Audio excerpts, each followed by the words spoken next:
When you think of Bruce Lee, what comes to mind? Martial arts icon, right? Movie star, but also a pretty profound philosopher. We've all heard his famous phrase, be water, my friend. But what does that really truly mean? Well, today, we're going to unpack that very idea using the amazing book, Be Water, My Friend, written by his daughter, Shannon Lee. So, let's dive in. Yeah, these are the words, right? They've echoed for generations. It's such a beautiful metaphor when you think about it. This idea of being adaptable and powerful and just fluid. Water can fit into any container, but it also has the raw power to crash right through a dam. So it's both gentle and completely unstoppable. Okay, so it sounds awesome, but what does it actually mean to be water in our everyday lives? How do we take this cool idea of being formless and shapeless and really use it to deal with our challenges, our goals, and even who we are? That's the big question we're going to try and answer today. To really get this, we need a guide. And our guide is someone with a truly unique connection to the source. See, Shannon Lee didn't just inherit this massive legacy. She had to figure out who she was inside of its giant shadow. And her personal journey gives us this incredible, deeply personal way of understanding her father's teachings. Now this was the advice Shannon's mom gave her when she was growing up. I mean, can you imagine? Just trying to introduce yourself when you know the giant unspoken fact in the room is that your dad is a global icon. It created this constant struggle for her own sense of self. Was she just Bruce Lee's daughter? Or was she Shannon? And here's the brilliant part. That struggle she had, it wasn't some distraction from his philosophy. It was the absolute key to unlocking the whole thing. Her quest to find her own identity actually forced her to dig into his deepest teaching, this whole journey of self-actualization. People would always ask Shannon what she remembered about her dad. I mean, she was only 4 when he passed away.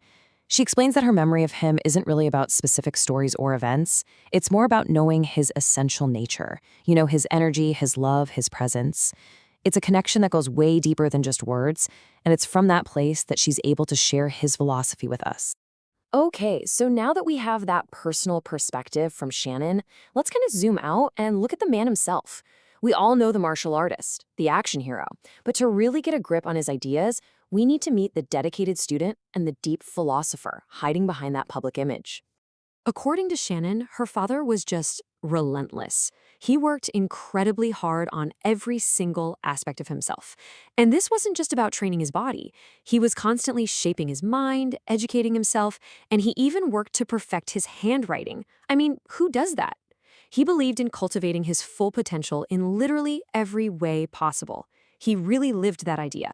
Now, this slide is what I love, because it really brings him back down to earth. On one side, you have the myth, this invincible fighter, this flawless hero. But the man, he was a dedicated student, a philosopher, and apparently he would have been totally defeated by a piece of IKEA furniture. And you know what? That's great. It reminds us that his greatness wasn't about being perfect. It was about his process of becoming. And all of this humanizing, this dedication, it leads us to what is maybe the most important, most liberating, and honestly the most surprising takeaway from his entire Be Water philosophy. This is a total game changer for how we think about inspiration. Just listen to those words. That's his own daughter saying the pressure to live up to his image was overwhelming, paralyzing, and terrifying. Now, if she felt that way, what chance do the rest of us have?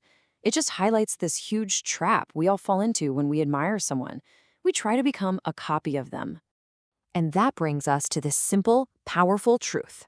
Bruce Lee's philosophy is not a blueprint for you to copy.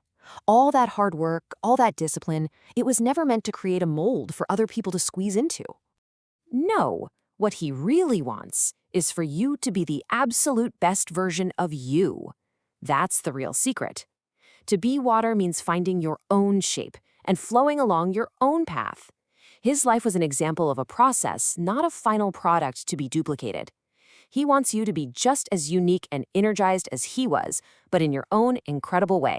Okay, so if the goal isn't to be Bruce Lee, but to be ourselves, how in the world do we do that? What does the practice actually look like? Let's break down how this philosophy becomes something we can actually do. It really boils down to this 3-step process. First, you have to look inward. You have to really examine your essential nature, just like Shannon did with her father. Then you start to notice, where is your potential pulling you? What things are you drawn to? What gives you energy? And finally, you cultivate it. You put in the work, just like he did, to develop that unique spark inside of you. So why do all this work? What's the point? Well, the outcome isn't about getting famous or becoming a martial arts master. It's about something way deeper. It's about finding a real, centered sense of purpose.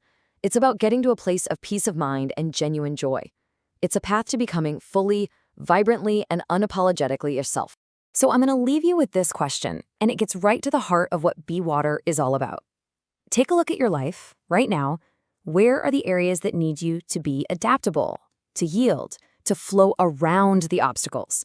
And where are the moments that demand you gather up all your strength and crash through a barrier that's holding you back? Be water, my friend.